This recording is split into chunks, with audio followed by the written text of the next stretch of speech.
Baik, hari ini kita akan tengok kepada inequalities. So, inequalities ni ada 3 jenis. Yang pertama, kamu akan belajar linear inequalities.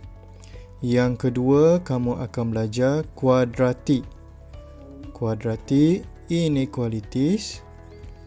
Yang ketiga, kamu akan belajar rational inequalities. Okay, so kita akan tengok dulu properties of inequalities. Baik, so yang pertama adalah dia bagi tahu kalau kamu ada satu nombor A dan satu nombor B, kalau nilai A tu lagi besar daripada nilai B, so A plus C adalah lebih besar daripada B plus C. C tu adalah nilai yang lain lah. Baik, katakan di sini saya ambil contoh A adalah sama dengan 5, B adalah sama dengan 3 katakan. So di sini A adalah lebih besar daripada B ataupun 5 lagi besar daripada 3 kan. So untuk properties yang pertama, katakan saya ada nilai lain C iaitu 2 katakan.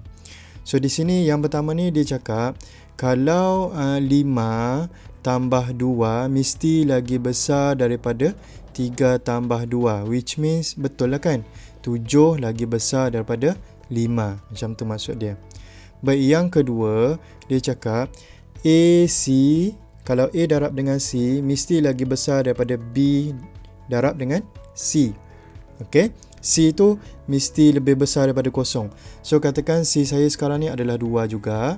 So 5 darab 2 mesti lebih besar daripada 3 darab 2. Okey, so 10 lebih besar daripada 6, which means correct lah, betul lah kan. Baik, yang ketiga, katakan C saya tu adalah negatif. Okey, so katakan C saya sekarang ni adalah negatif 2. So properties ni bagi tahu kalau A darab dengan C dia mesti jadi lagi kecil daripada B darab dengan C. Okey, so ini kita try. 5 darab dengan negatif 2 mesti lagi kecil daripada 3 darab negatif 2. So kalau kita tengok kat sini, negatif 10 lagi kecil daripada negatif 6. Betul lah kan? Okey, untuk yang keempat, okey, kalau dia jadi pecahan, 1 over A mesti lagi kecil daripada 1 over B. Okey, so kalau kita tengok di sini, 1 over A, 1 over 5 mesti lagi kecil daripada 1 over 3. Betul kan? So, cubalah tekan kalkulator, tengok ini nilai dia berapa, ini nilai dia berapa. Yang penting ini mesti lagi kecil daripada yang ini. Okey, so itu adalah properties of inequalities. Sekarang ni kita akan tengok tentang linear inequalities. Baik, linear ni apa? Linear ni adalah dalam bentuk AX plus B.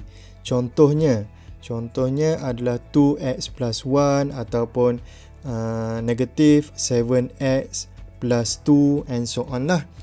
So, dia boleh tulis 4 cara. Okay, ada 4 cara boleh tulis linear inequalities ni. Yang pertama adalah AX plus B must be greater than 0. Yang kedua, AX plus B must be greater than or equal to 0. Yang ini AX plus B less than 0. Yang ini AX plus B less than or equal to 0. Okay, sebab ada tanda equal tu. Okay, so kalau macam ni, cara baca dia adalah greater than sahaja. Kalau macam ni, dia adalah greater than or equal. Okay, or equal. So samalah juga dengan macam ni, ini adalah less than, ini adalah less than or equal. Okay, so sekarang ni kita akan tengok kepada example 4. Okay, example 4 dia mau apa tu? Okay, example 4 dia mau jawapan dalam bentuk interval. Okay, dalam bentuk interval form. So nanti kita tengok macam mana nak tulis jawapan dalam bentuk interval form. Baik, so soalan A, 2x less than or equals to 9. So ini senang saja, kamu hanya pindahkan 2 ke sebelah kanan. Okay, so kita akan dapat x less than or equals to 9/2. So jawapan dalam bentuk interval form adalah dalam bentuk macam ni. Okay, negative infinity sampai 9/2. Okay, ini included sebab sini ada equal. Okay, so dia close dekat situ.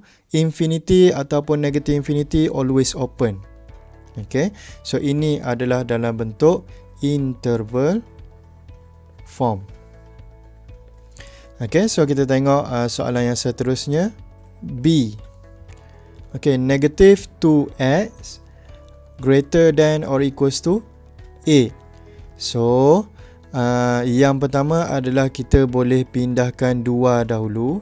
Greater than or equals to 8/2, which means negative x greater than or equals to 4. Sekarang ni kita ada negatif. Okay, so kita akan darab semua sekali ni dengan negatif 1. Bila kita darab dengan negatif 1, sign di sini akan berubah daripada greater than or equal kepada less than or equal. So next step dia akan jadi x less than or equals to negative 4. So jawapan dia adalah daripada negative infinity sampai negative 4 included. So kalau saya nak lukis saya punya real number line, okay, macam ni. Ini negative 4, x less than or equals to negative 4, dia akan pergi sana. Okay, ini adalah real number line. Kemudian kita akan pergi kepada soalan C. C adalah negative 7, okay, less than 2 plus 3x less than 8. Okay, so aim kita adalah kita nak yang tengah ni jadi x sahaja. So macam mana nak buat? Okay, yang pertama kita akan hilangkan 2 ni dulu, meaning that dekat dalam ni kita akan tolak 2. So bila tolak 2 dekat tengah, sini pun mesti tolak 2, sini pun mesti tolak 2. So dia akan jadi negative 7 minus 2 less than negative 2 plus 2 plus 3x less than 8 minus 2. So kita akan dapat negative 9 less than 3x less than 6. Okay, next step adalah kita mahu hilangkan 3 di sini.